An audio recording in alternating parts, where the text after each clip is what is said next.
Assalamualaikum dan salam sejahtera saya ucapkan kepada pensyarah saya Encik Muhammad Fauzi dan juga rakan-rakan sekalian. Pada hari ini kami akan mengadakan perbincangan tentang komunikasi dalam organisasi, iaitu bagaimana untuk mencapai sesebuah organisasi yang strategik.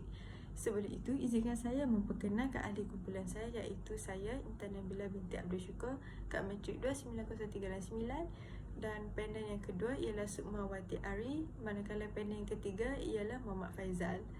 Sebelum kami memulakan perbincangan ini, saya ingin menerangkan dahulu tentang definisi komunikasi dalam organisasi, iaitu setiap organisasi di tempat kerja mempunyai masalah komunikasi dari segi dalaman dan luaran. Kesalahan tata cara berkomunikasi boleh menyebabkan apa yang diperkatakan atau disampaikan boleh disalah tafsir oleh seseorang individu dan pendengar. Masalah yang sering terjadi ialah terutamanya dari segi bentuk penyampaian maklumat yang tidak jelas dan pemahaman pendengar yang tidak mudah difahami. Bukan itu sahaja, kesilapan berkomunikasi juga boleh membawa kepada pergaduhan, perselisihan faham dan ketidaksepakatan antara bos dan pekerja terutamanya. Namun, bagaimanakah cara untuk kita memperoleh kemahiran berkomunikasi dan pilihan teknik berkomunikasi dengan lebih efektif? Jadi, tanpa melengahkan masa, saya menjemput panel kedua kita iaitu Cik Sukmawati untuk menerangkan tentang isu utama kita, iaitu tidak mengetahui tentang teknik berkomunikasi dengan lebih efektif, dan juga soalan saya, bagaimana berkomunikasi mempengaruhi seseorang individu. Dipersilakan. Terima kasih Saudari Intan. Assalamualaikum dan salam sejahtera. Saya ucapkan kepada ahli panel dan sidang hadirin sekalian.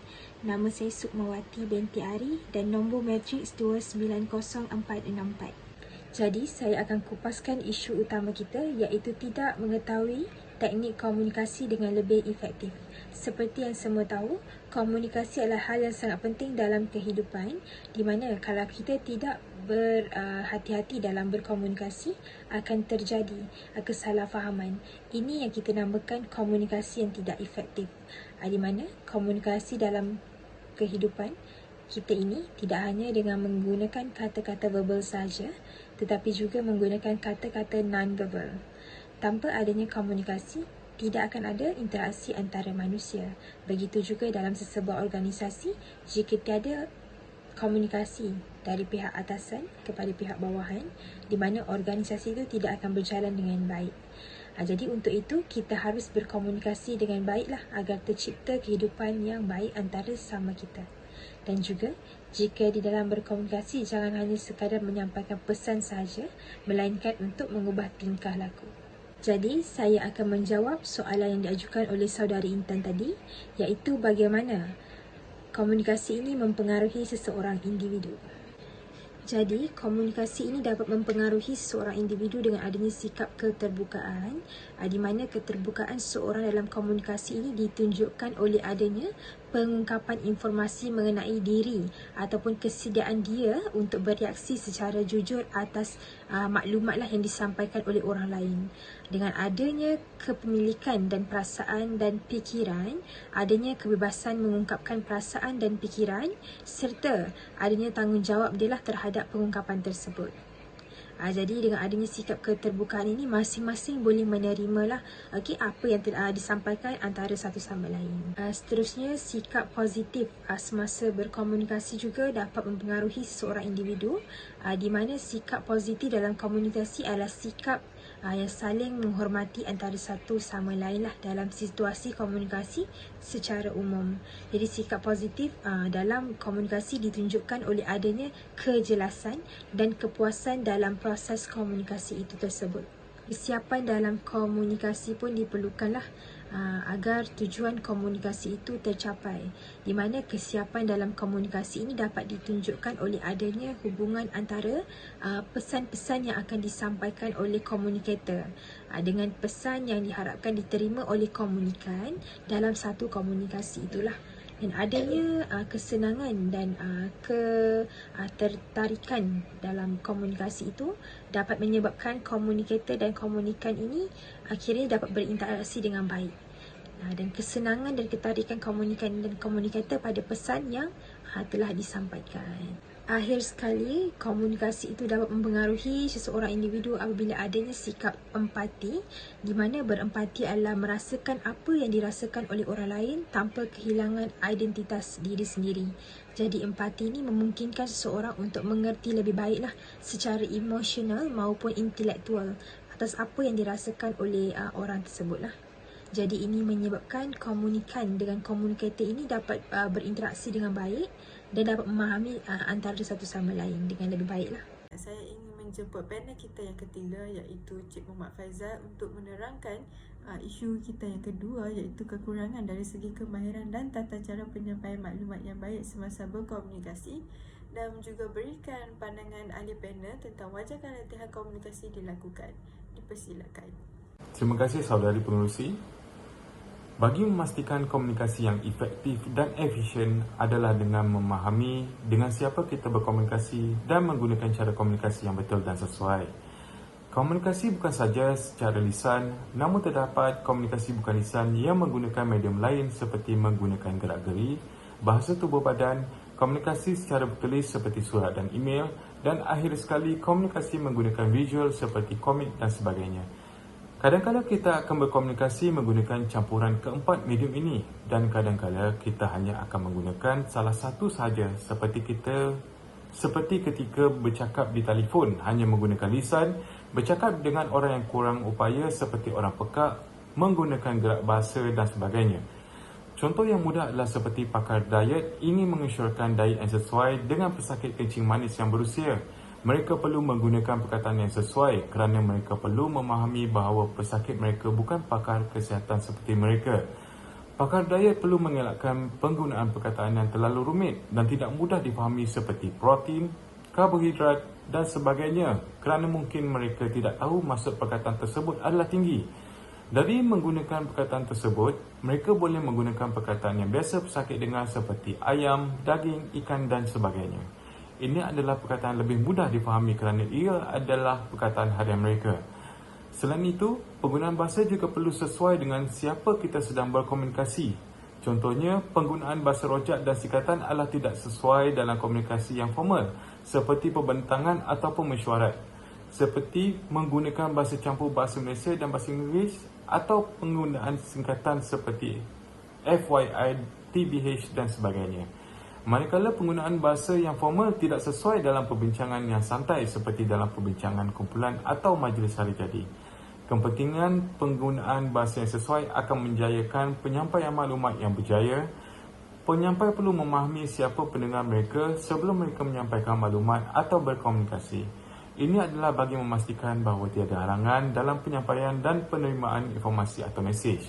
Penyampai perlu pastikan bahawa apabila mereka bercakap, mereka perlu letakkan pendengar mereka di dalam minda mereka dan memahami dari perspektif pendengar dan bukan penyampai. Terima kasih. Kembali kepada saudari pengerusi. Terima kasih kepada saudara Faizal, iaitu panel kita yang ketiga. Jadi pelbagai isu dan juga persoalan telah dikupas. Seterusnya, saya ingin bertanya kepada ahli panel kita, bolehkah ahli panel kita mencadangkan satu cadangan untuk cara kita memperolehi keberkesanan organisasi? Dipersilakan. Jadi untuk isu utama ini, cadangan saya untuk meningkatkan lagi supaya komunikasi ini lebih efektif ialah dengan cara melakukan komunikasi tatap muka, di mana tatap muka atau bertemu langsung dengan rakan kerja ini untuk membicarakanlah sesuatu hal yang menjadi salah satu teknik komunikasi efektif yang harus kita cuba. Okey, di mana dengan bertemu secara langsung ini kita akan lebih mudah meyakinkan rakan kerja kita untuk akhirnya berkongsi idea lah, di mana dengan bertatap muka juga, dengan bertatap muka atau berbicara empat mata ni, kita juga dapat menilai ekspresi wajah, bahasa tubuh serta komunikasi non-verbal lainnya, di mana hal ini akan membantu kita untuk tentukan apakah pembicaraan yang kita kita bicarakan ni telah mencapai tujuan yang kita inginkan ataupun tidak. Berbicara secara langsung pun kita akan terasa kelainan dia dengan berkomunikasi melalui email ataupun WhatsApp dan sebagainya kan. Di mana cara berkomunikasi seperti itu dia sering menimbulkan kesalahfahaman lah, kerana tidak dapat mendengarkan langsung intonasi kita punya lawan bicara. Seterusnya, informasi yang ingin diberikan kepada rakan sekerja tu mestilah informasi yang jelas lah, di mana komunikasi di tempat kerja biasanya melibatkan penyampaian informasi dari satu orang ke orang yang lain. Dan untuk itu, kita perlu menyampaikan informasi yang kiranya kita dapatkan dengan jelas dan accurate lah, agar terhindar dari kesalahfahaman yang akan berujung konflik dengan rakan sekerja. Dan mungkin kita juga pernah mendengar jika suatu informasi disampaikan dari mulut ke mulut ni, ketika pesanan tersebut tak diterima dengan jelas oleh orang berikutnya, maka informasi yang sampai di orang terakhir biasanya jadi isinya berbeza lah. Maksudnya dia punya maksud pun akan lain. Sebabnya benda ni akan menimbulkan kesalahfahaman.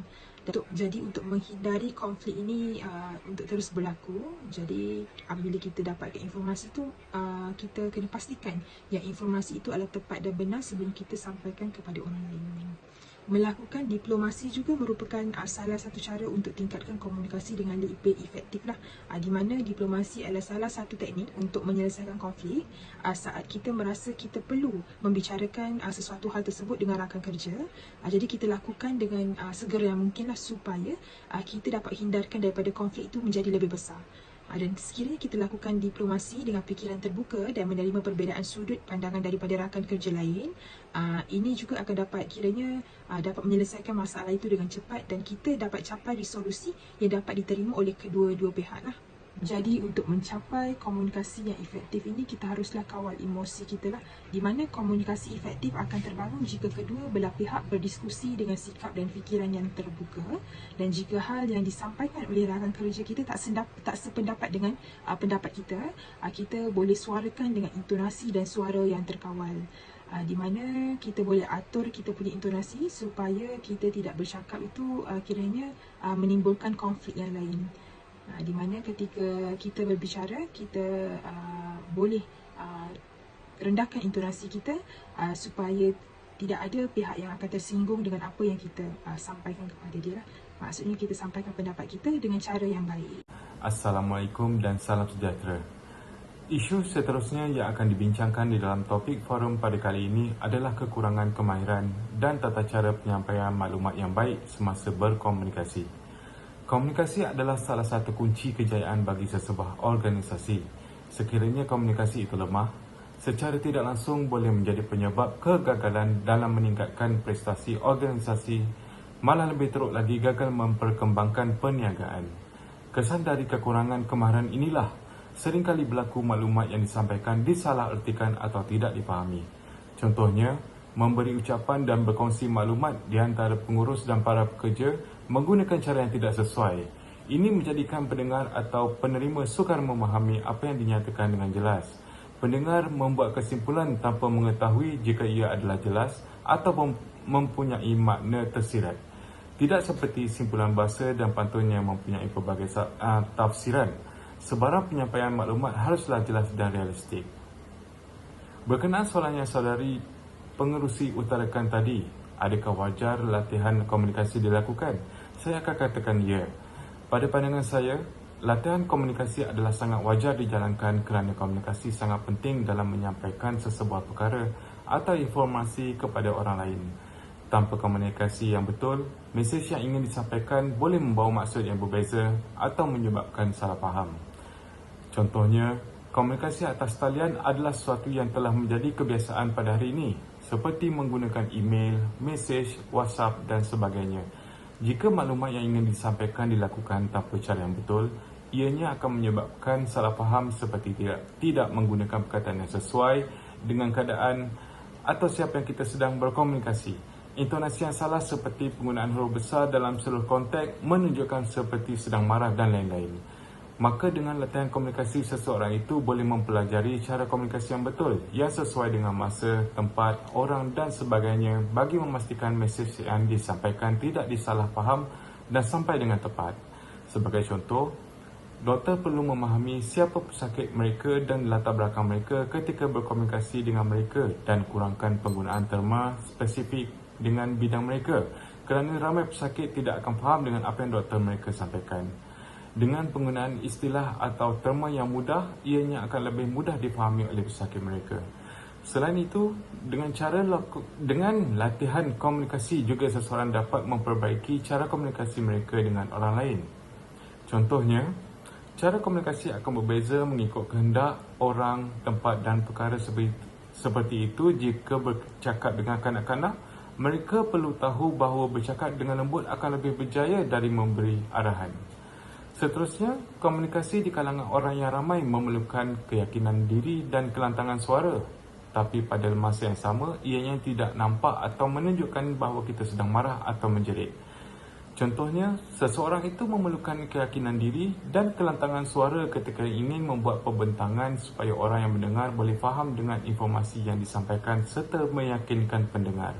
Jika pembentang itu gemetar, ianya akan ditunjukkan oleh pembentang tersebut dengan suara yang lebih bergetar, perlahan serta gerak-geri tubuh badan yang tidak selesa.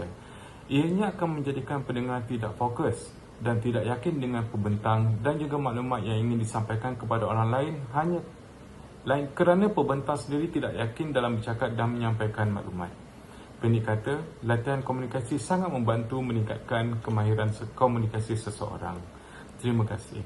Kembali kepada cadangan yang seterusnya ialah pihak atasan boleh mengadakan beberapa latihan untuk meningkatkan pengetahuan para pekerja seperti latihan pembangunan staf dari jabatan atau agensi kerajaan yang ada di Malaysia seperti agensi Intan, AKPK dan lain-lain yang boleh membantu untuk memberi pengalaman dan pengetahuan tentang peranan masing-masing dalam berkomunikasi agar mutu kerja dapat dipertingkatkan.